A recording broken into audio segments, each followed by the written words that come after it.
Weekends కదా సరదాగా తిరిగొద్దాం అని ప్లాన్ చేస్తున్నారా? అయితే ఒక్క నిమిషం, వెదర్ డిపార్ట్మెంట్ ఇస్తున్న అలర్ట్ ఫాలో అవ్వండి. లేదంటే ఎంజాయ్మెంట్ కాదు, ఫ్రస్ట్రేషన్తో పరేషాన్ కావాల్సి వస్తుంది. ఎందుకంటారా? తెలంగాణలో 5 రోజుల పాటు, ఏపీలో 2 రోజుల పాటు భారీ నుంచి అతి భారీ వర్షాలు పడతాయని వాతావరణ శాఖ హెచ్చరిస్తోంది. అవసరమైతే తప్ప ఇళ్లలో నుంచి బయటకు రాకండి, బీ కేర్ఫుల్ అని సూచిస్తోంది.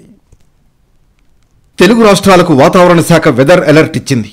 బంగాళాఖాతంలో ఏర్పడిన ఆవర్తనం ద్రోణి ప్రభావంతో ఇప్పటికే వర్షాలు పడుతున్నాయి. తెలంగాణలో మరో 5 రోజుల పాటు వర్షాలు పడతాయని వాతావరణ శాఖ హెచ్చరిస్తోంది. పలు ప్రాంతాల్లో భారీ వర్షాలు కురుస్తాయని హెచ్చరించింది. గంటకు 30 నుంచి 40 కిలోమీటర్ల వేగంతో ఈదురుగాలులు వీచే అవకాశం ఉందని తెలిపింది.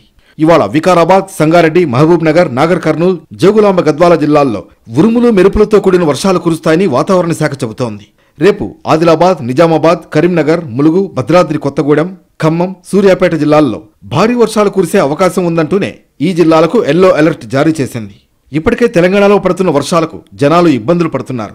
లోతట్టు ప్రాంతాల్లోకి నీరు చేరింది. అటు రోడ్లపై నీళ్లు నిలుస్తున్నాయి. అటు ఏపీకి కూడా వాతావరణ శాఖ హెచ్చరికలు జారీ చేసింది. వాయువ్య బంగాళాఖాతం, పశ్చిమ బెంగాల్, బంగ్లాదేశ్కు ఆనుకుని ఉన్న ప్రాంతాలపై అల్పపీడనం కొనసాగుతోంది. దీని ప్రభావంతో 2 రోజుల పాటు ఏపీలో మోస్తరు నుంచి భారీ వర్షాలు పడతాయని హెచ్చరించింది. మరోవైపు పార్వతీపురం జిల్లాలో వర్షం బీభత్సం సృష్టించింది. వాగులు పొంగి పొర్లడంతో చిట్టిగడ్డలో స్కూల్ సిబ్బంది గల్లంతయ్యారు.